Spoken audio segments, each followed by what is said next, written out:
इनको मेरा चैलेंज है, ये जब मर्जी मेरे साथ आके मैच डाल दें। कैसर बट की कोई बराह रास्त तीफी बट ग्रुप के साथ कोई दुश्मनी नहीं है कि अमीर बलाश टीपू हसन पहलवान को मारने के लिए मरी गई और मैं ही वो वाहिद इंसान था जिसने इसके वहां पे पाँव पकड़कर इस बंदे की जान छुड़वाई। हसन पहलवान और भाई पहलवान जो है ना वो अमीर मौसफ का नुकसान करवा रहे हैं। अपनी हरकतों से बाज ना आए तो ये इसका भी अंजाम इंशाल्लाह देख लेंगे। मुझे तो ये खदशा है कि आने वाले वक्त में कैसर बट बहुत ज्यादा बोलेंगे। जो हरकतें हो रही हैं, जिस तरह मुझे तनकीद का निशाना बनाया जा रहा है, ये सारा किया कराया हसन पहलवान, उस पर इल्जाम लगाया उन्होंने। मेरा पैगाम है आप लोगों को, अपना मुंह और अपनी हरकतें बंद रखें। जो लाइन मैं छोड़ चुका हूँ तो ये मुझे वापस उस लाइन पे आने पे मजबूर कर रहा है। अगर ये चाहते हैं मैं इस लाइन में वापस आऊं तो मैं भी मशावरत कर रहा हूँ। अगर किसी को शौक है तो मेरे से फिर डायरेक्टली बात भी कर ले। शहर अमन का गजारा ना रहे तो ये खुद आए, सामने आए। बिस्मिल्लाहिर्रहमानिर्रहीम। आप देख रहे हैं एमपी न्यूज़ टीवी। मैं हूं आपका होस्ट राना दिलशाद। नाज़रीन, शहर लाहौर में अमीर बलाच काफ़ी अर्सा तक सोशल मीडिया पर टॉप ट्रेंड रहता है और ये सारी लड़ाई फ्रंट पे कैसर बट लड़ते हैं। कैसर बट की कुछ शहर के बड़े इस लड़ाई में आते हैं और कैसर बट और तीफी बट की सुलह करवा देते हैं। कैसर बट की सुलह शायद शालमी में हसन पहलवान और भाई पहलवान को अच्छी नहीं लगती, तो इसी दौरान ड्राइंग रूमों में कैसर बट के खिलाफ ट्रोलिंग शुरू हो जाती है। ये बातें होती होती कैसर बट के कानों तक पहुंचती हैं। तो कैसर बट आज एक बड़ा तूफानी एक बयान वीडियो जारी करते हैं कि किसी को अगर कोई शक है तो वो आजमा ले। इनको मेरा चैलेंज है, ये जब मर्जी मेरे साथ आके मैच डाल दें। कैसर बट लखू डेयर वाला आज भी तैयार है। मेरे नंबर सबके पास हैं। बाहर बात करने की बजाय मेरे साथ बात करें, किसी को भी अगर कोई तकलीफ है। इस बारे में जानते हैं senior crime analyst Khurram Pasha साहब से कि इसके पसे मंजर में क्या कहानी है। पसे मंजर में कहानी ये है कि जब कैसर बट की तीफी बट ग्रुप के साथ सुलह हुई है तो दुश्मनियों में एक रवायात चलती हैं कि दुश्मन का दोस्त भी फिर दुश्मन है।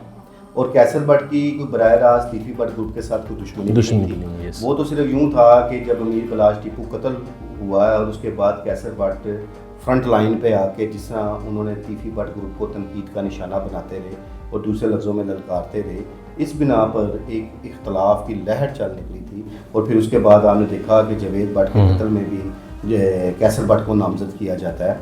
तो वो एक अच्छे अमल की तरफ बढ़े। उसके बाद उनके बड़ों ने जो है वो चीज़ें वो खुद भी बयान करते हैं कि सब लोग इन्वॉल्व हुए और चूँकि उनके बड़े भी दुश्मनी कई साल की एक दुश्मनी को ख़त्म करके बैठे थे सारे ग्रुप आपस में। माजी में इनकी भी बहुत बड़ी सुलह थी, तो उनका अच्छा फैसला था। उन्होंने इस हवाले से कोशिशें शुरू की और उसमें तीफी बट ग्रुप ने भी वेलकम किया, एक बड़े ज़र्फ़ का मुजाहरा किया और इस इख्तलाफ को ख़त्म। इतनी सारी बातें सुनने के बाद, तूफान बदतमीज़ी के बाद, मैं समझता हूँ खुरम भाई तीफी बट साहब ने भी बड़ा दिल किया। बेशक किया। और उसमें फिर ये देखा गया कि जब कोशिश तो कैसर बट की, इसमें कोई शक नहीं, कैसर बट ने भी कोशिश की कि अगर ये सुलह होनी है तो फिर ये मुकम्मल सुलह हो। उसमें मुकम्मल से मुराद ये था कि अमीर मौसफ की भी सुलह जो है वो तीफी बट ग्रुप के साथ हो, ताकि ये एक साल की चलती हुई जो दुश्मनी सारा वाइंड अप हो जाए, एक सुकून की तरफ जाए, अमन की तरफ जाए। लेकिन वो कामयाबी ना हो सके। खुरम भाई, ये दुश्मनी जो सुलह में बदल रही थी, इस सुलह को सबूताज करने वाला कौन था? देखिए, इसे आप ये नहीं कह सकते कि सुलह सबूताज हुई।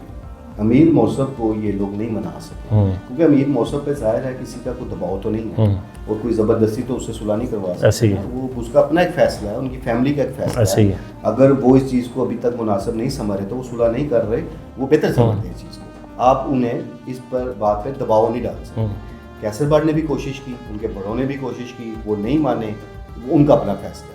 लेकिन जब कैसर बट ने सुलह कर दी और इनकी पूरी फैमिली की तरफ से ऐलान किया गया कि अब हम अड्डे वालों का साथ नहीं देंगे, यानी कि साथ देने से मुराद था कि जिस तरह पहले वो लोग खड़े हुए थे अब नहीं खड़े होंगे, ना वो लड़ाई में होंगे ना सुलह, ना उसके खिलाफ होंगे। बेहतरी के लिए तो होंगे लेकिन वो कुछ झगड़े वाले की सूरत है। यानी जहाँ पर बैठ कर 4 दिन खाया, हम उनके खिलाफ भी नहीं है और तीफी बट साहब से सुलह भी कर ली। उसके बाद ये हुआ कि आपने देखा होगा कि जब ये सुलह हुई, तीफी बट के घर ये सब लोग गए हैं, वहाँ सुलह होती है, तब से लेकर आज तक कैसर बट को मुसलसल तनकीद का निशाना बनाया जा रहा है और सोशल मीडिया पे बहुत ज़्यादा सख्त कमेंट्स का भी सामना किया गया, उनकी ट्रोलिंग की गई। उसमें कैसर बट जो एक दौर में मीर बलाश टीपू के कत्ल के बाद एक हीरो की शक्ल में सामने आए, वो अब उनकी नज़र में जीरो हो गए, एक विलन की शक्ल में अख्तियार कर ली।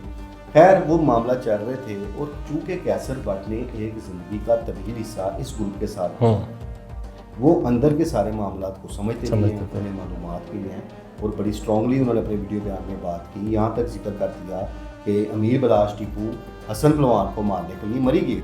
अच्छा, ठीक है, अपने मामू के बेटे को, हसन पहलवान को। हाँ, तो वो क्या नाम है, उसको इन्होंने बचाया जाके, और मैं ही वो वाहिद इंसान था जिसने इसके वहां पे पाँव पकड़कर इस बंदे की जान छुड़वाई।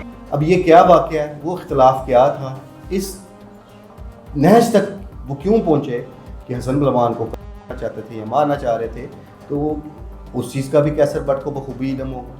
तो कैसर बट के सीने में बहुत से राज हैं इस हवाले से। ये उन्होंने बराह रास्त जो हसन पहलवान और भाई पहलवान पर इल्ज़ामात भी लगाए हैं, अड्डे वालों के हवाले से कुछ और बातें भी की हैं, तो डेफिनेटली उन्हें हर चीज़ का पता होगा। और भाई वो क्या इल्ज़ामात थे, बताइएगा हमारे देखने वालों को। उसमें तो वो एक चीज़ वो ये कह रहे हैं कि ये एक तो सुलानी रुकावट है, ये उनका कहने का मकसद ये है कि हसन पहलवान और भाई पहलवान जो है वो अमीर मौसब का नुकसान करवा दें। अपनी हरकतों से बाज ना आए तो ये इसका भी अंजाम इंशाल्लाह देख लेंगे। नुकसान से मुराद है कि उसके अच्छे में, उसकी भलाई में, बकौल कैसर बट के। दूसरा उन्होंने ये बात भी कही कि ये जो कुछ कर रहे हैं, खुद तो ये तीफी बट के साथ टेलीफोन पे राब्ते करके अपनी सुलह कर लेते हैं जब टीपू ट्रकावाला का भी कत्ल होते हैं, तो अब ये जनाब इस दुश्मनी का हिस्सा भी हैं और नहीं भी हैं, जो मतलब यानी कैसर बट को बर्दाश्त नहीं कर रहे, आप कोशिश कर रहे हैं। अब कैसर बट के पास में जो असल बात जो एक मुस्तकबिल में सामने आ सकती है, जिस तरह उन्होंने ललकारा है और बड़े सख्त बयान है उनका कैसर बट ने, और उसमें जो बातें उन्होंने की हैं, जो इंकशाफात की हैं, अभी गो के वो खुल खुला कर उन जो इल्ज़ाम है उनके हवाले से उन्होंने मज़ीद डिटेल्स नहीं बताई, लेकिन जो सूरत हाल चल रही है, मुझे तो ये खदशा है कि आने वाले वक्त में कैसर बट बहुत ज़्यादा बोलेंगे। ये मेरी बात याद रखें, अगर इनका ये शौक है तो मैं ये पूरा कर दूंगा। और बहुत सारे राजों से पर्दा उठा देंगे जो ट्रकावाला ग्रुप के लिए एक मुश्किल का बायस भी बन सकता है, क्योंकि कैसर बट भी अंदर का बंदा है, कैसर बट अंदर का भेदी है, घर की सारी बातें जानता है, का पता है, तो ये जो मामला आता है कोई अच्छाई की तरफ नहीं जा रहे। खुरम भाई, आपने हसन बट और भाई पहलवान की तरफ से तो बताया कि ट्रोलिंग थी, कैसर बट साहब का वीडियो बयान क्या था, कैसे ललकारा, क्या अल्फाज बोले? उसमें तो वो सीधा सीधा बोल रहे हैं ना कि ये जो हरकतें हो रही हैं, जिस तरह मुझे तनकीद का निशाना बनाया जा रहा है, ये सारा किया कराया हसन पहलवान, उस पर इल्ज़ाम लगाया उन्होंने। मेरा पैगाम है आप लोगों को, अपना मुंह और अपनी हरकतें बंद रखें। और उसमें उन्होंने यहाँ तक कहा है कि ये लोग मुझे मजबूर कर रहे हैं कि जो लाइन मैं छोड़ चुका हूँ, तो ये मुझे वापस उस लाइन पे आने पे मजबूर कर रहे हैं। अगर ये चाहते हैं मैं इस लाइन में वापस आऊँ तो मैं भी मशावरत कर रहा हूँ, और अगर किसी को शौक है तो मेरे से फिर डायरेक्टली बात भी कर ले और इनका अंजाम भी कोई अच्छा नहीं होगा। यहाँ तक उन्होंने इस वीडियो पैगाम में कह दिया है। ये बड़े सख्त अल्फाज हैं जो उन्होंने इस्तेमाल किए हैं। शहर अमन का गुजारा ना रहे तो ये खुद आए, सामने आए। इसलिए मैंने कहा कि ये जो अब ये नई आग शुरू हो गई है लड़ाई की, इस आग को बुझाना चाहिए, ना कि इसको बढ़ाना चाहिए। कैसर बट साथ ही हसन बट को एक बात भी कह दी कि भाई तुम्हारी ये हैसियत थी, बलाज तो तुम्हें कत्ल करवाना चाहता था, एक मैं ही कैसर बाटी हूँ जिसने तुम्हें उस वक्त बलाज को रोका कि तुम ना ये हरकत करो। आज हसन बट मेरे ख़िलाफ़ हो गए, शायद वो उनकी गर्मी की, उनके गुस्सा करने की वजह भी शायद ये थी। देखिए, मैंने फिर कहा है कि भी ये मुमकिनात में है कि आने वाले वक्त में कैसर बट उन राजों से भी पर्दा उठाएं कि हसन पहलवान के बलाज के साथ इख्तलाफात क्यों थे और बलाज की सोच इस लेवल तक क्यों पहुंची कि वो उसको मरने मराने पर तैयार हो गया था। ये सारी चीज़ों का कैसर बट को इल्म है, और अगर यही सूरत हाल जो चल रही है तो हो सकता है अगले चंद रोज़ में कैसर बट उन तमाम राजों से पर्दा उठा दे। खुरम भाई, एक बात, जब कैसर बट इस कैंप में थे तो एक बात सुनने को मिलती थी कि गैंगवार आज शुरू हो गया, गैंगवार कल शुरू हो गया। क्या अगर इसी तरह की सूरत हाल रही तो गैंगवार का दोबारा शुरू हो जाएगा, वो खूनी खेल दोबारा से जारी रहेगा? ना तो पहले गैंगवार थी, ना ये अब गैंगवार है, ना ये गैंगवार होगी। वो एक लड़ाई एक साल से दो घरानों में चलती है। और कैसर बट जब मीर बलाश टीपू कत्ल होते हैं तो उस लड़ाई में मेरा ख्याल है पहली दफ़ा खुल खुला कर सामने उससे पहले वो कैसर बट का तो तीफी बट ग्रुप के साथ कोई इख्तलाफ नहीं था। और जब अमीर बलाच टीपू की ज़िंदगी में तीफी बट ग्रुप के साथ सुलह की जो कोशिश जारी थी, कैसर बट का घराना खुद उस सुलह की कोशिशों का हिस्सा इनकी जब वसीम ग्रुप के साथ, उसके बाद बाबा नूरा कश्मीरी के साथ सुलह हुई थी, तो उस सुलह में वो अमीर बलाच को भी उन्होंने शामिल किया था। हालांकि अमीर बलाच की या टीपू ट्रकावाला की उन ग्रुपों के साथ कभी भी कोई ऐसी खास दुश्मनी नहीं थी, लेकिन एक इख्तलाफ कह लें, एक नाराज़गी थी। लेकिन कैसर बट ने जब वो सुलह की थी तो अमीर बलाच टीपू को साथ शामिल करके सुलह की थी। और कैसर बट की अब भी ये कोशिश थी कि अगर सुलह हो तो मैं मीर मौसफ को साथ मिला के सुलह करूँ, लेकिन इस दफ़ा उनकी कोशिश कामयाब नहीं हो सकी। बहुत शुक्रिया खुर्रम भाई। कैसर बट की सुलह के बाद एक तूफान शुरू हो जाता है ड्राइंग रूमों में, ट्रोलिंग की जाती है, कैसर बट के खिलाफ बातें की जाती है।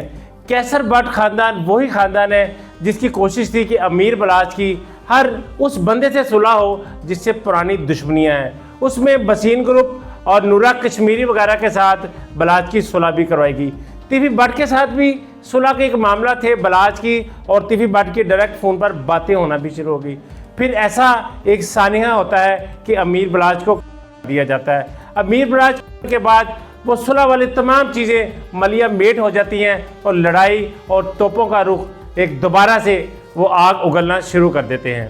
आज जब कैसर बट ने सुलह कर ली तो हसन पहलवान और भई पहलवान को वो कौन लोग हैं जो कैसर बट के खिलाफ उकसा रहे हैं, इस बातों को नई हवा दे रहे हैं, इस लड़ाई को नई हवा दे रहे हैं। एक जो सुकून अमन शहर में हुआ है उसको नई जानब लिया जा रहा है। आपने कैसर बट साहब की बातें भी सुनी वीडियो में, और खुर्रम पाशा साहब की भी आपने तजिया सुना, क्योंकि ये लाहौर की जो दुश्मनियाँ हैं, ख़ानदानी दुश्मनियाँ, उस पर भी गहरी नज़र रखते हैं। नाज़रीन, आप भाई पहलवान, हसन पहलवान और कैसर बट की आपने तमाम बातें सुनी।